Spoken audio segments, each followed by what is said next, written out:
अब ये फ्लूइड की प्रॉब्लम है, इसमें क्या दे रखा है, a spherical soap bubble inside N air chamber at pressure P naught equals to 10 raised to power 5 Pascal has a certain radius so that the excess pressure inside the bubble is delta P equals to 144 है ना. Now the chamber pressure is reduced to 8 P naught by 27 so that the bubble radius and its excess pressure change है ना. अभी तक जो चीज़ें हैं वो चीज़ें लिख लेते हैं. देखो एक एयर चैम्बर है,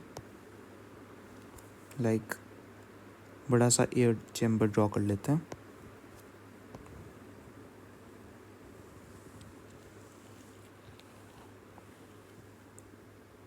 उसके अंदर P naught equals to 10 raise to power 5 pascal का प्रेशर है.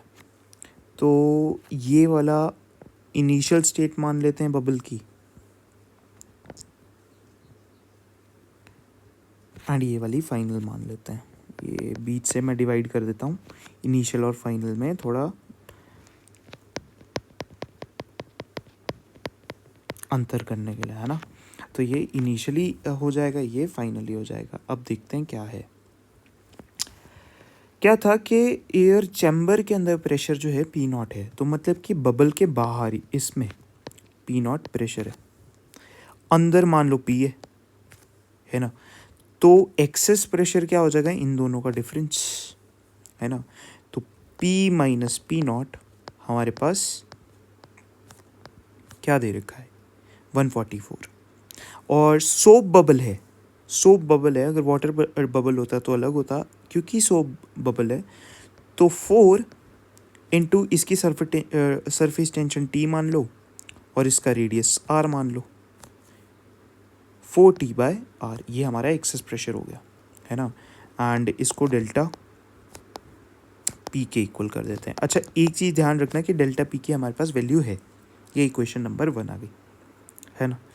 एंड पी नॉट जो है बहुत बड़ा है, चलो आगे देखते हैं इसको क्या है ना. अब दूसरा करते हैं. Now the chamber pressure is reduce to 8 P naught by 27. अब ये फाइनली क्या हो गया, दूसरी बार केस में ये बबल था एंड जो बाहर वाला जो चैम्बर वाला प्रेशर है वो 8 पी नॉट हो गया.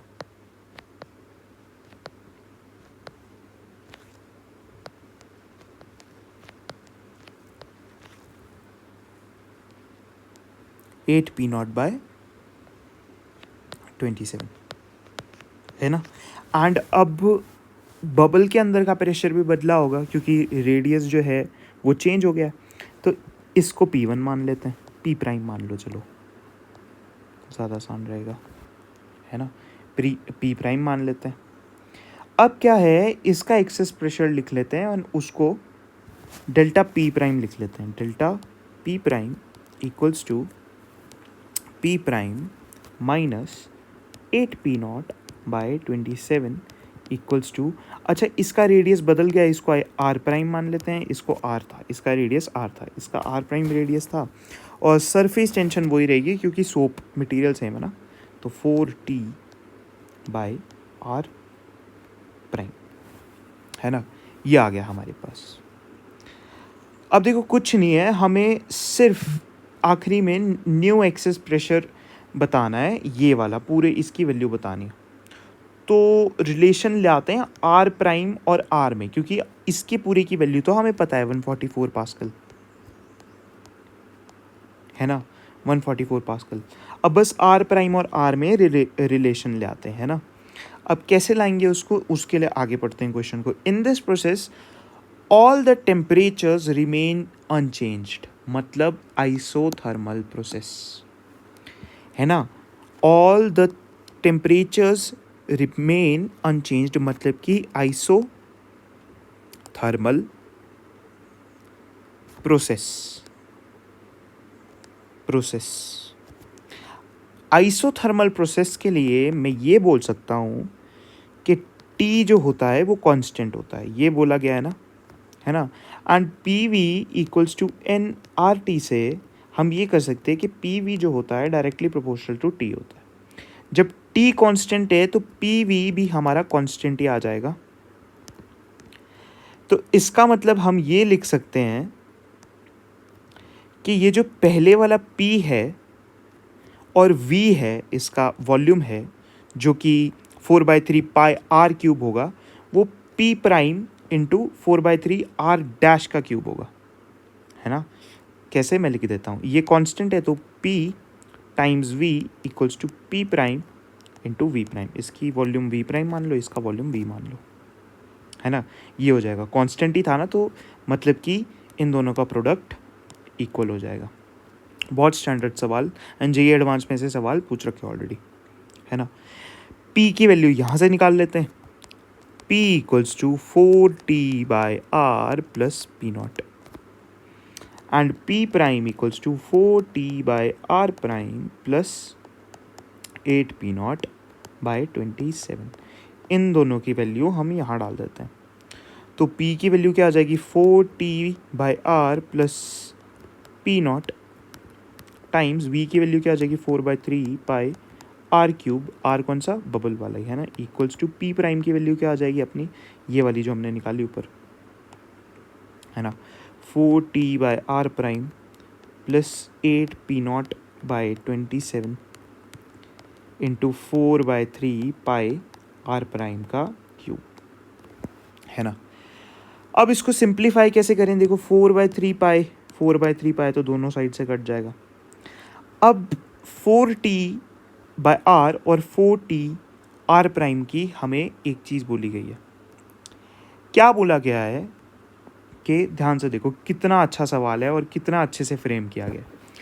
Assume air to be an ideal gas and the excess pressure delta P in both the cases to be much smaller than the chamber's pressure। मतलब कि इस केस में जो डेल्टा P आया है हमारे पास वो बहुत छोटा है P नॉट से, एंड बोथ द केसेस की बात करिए तो इस केस में भी जो डेल्टा P1 आया है वो बहुत छोटा है P नॉट 8/27 से, है ना। तो इसका मतलब ये जो पूरी इक्वेशन आई है हमारे पास, हम इसको और इसको निगलेक्ट कर सकते हैं क्योंकि ये बहुत छोटा है P नॉट से, है ना। देखो ना, इसकी वैल्यू थी 10⁵ एंड 4t/r की वैल्यू यहाँ से देखो 144 पास्कल थी, एंड ये भी पास्कल में ही है, तो कितना डिफरेंस है ना, 1,00,000 कुछ और 144 कितना डिफरेंस है ना। तो इसको निगलेक्ट कर सकते हैं हम, ये एक तरह से ये पूरा टर्म एक तरह से P नॉट के लिए ज़ीरो ही है, एंड सिमिलरली दूसरी साइड भी हम 4t/r प्राइम को ज़ीरो मान सकते हैं, तो मतलब निगलेक्ट कैसे किया समझ आ गया होगा, है ना। अब इसके बाद क्या बचेगा, P नॉट R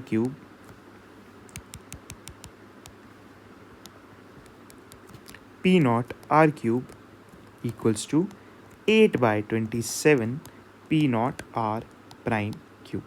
अब देखो जेईई एडवांस में यही अच्छी बात होती है कि कितना अच्छा बना रखा है, दोनों तरफ क्यूब, एंड 8 और 27 भी तो हमारा क्यूब ही होता है, ये 2 का क्यूब होता है, ये 3 का क्यूब होता है। अब बस क्यूब रूट ले लो, R 1/3 से दोनों तरफ पावर्स में डिवाइड कर दो, 2⁵3/3 3⁵3/3 R प्राइम 3⁵3/3 3 से 3 3 से 3 3 से 3 सब जगह जाएगा 1 1 1, है ना।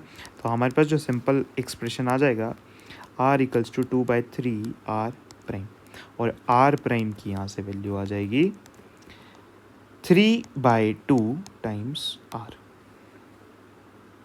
ये ही हमारा R प्राइम है।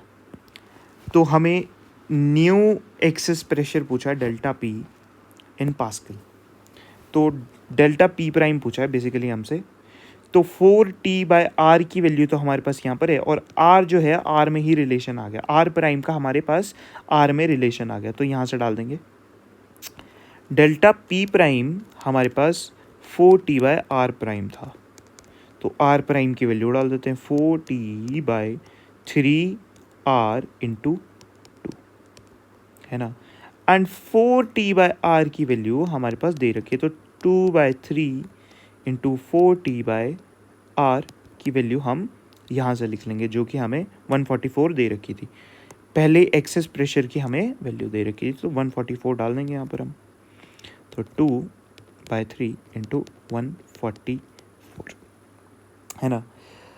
3 से जाएगा, यस 3 से जाएगा। कैसे जाएगा? 4 से, एंड 24 8 जार 48, राइट। 48 से गया, 48 आ गया, एंड 2 इंटू 48 6, 1 ऊपर 96, शायद 96 ही है इसका answer. Yes, answer 48 into 2, yes yes सही है ना। 96 ही हमारा आंसर है इस पूरे प्रॉब्लम का। तो 96 हमारा आंसर आ जाएगा। बहुत अच्छा क्वेश्चन, कंसेप्चुअल बिल्कुल।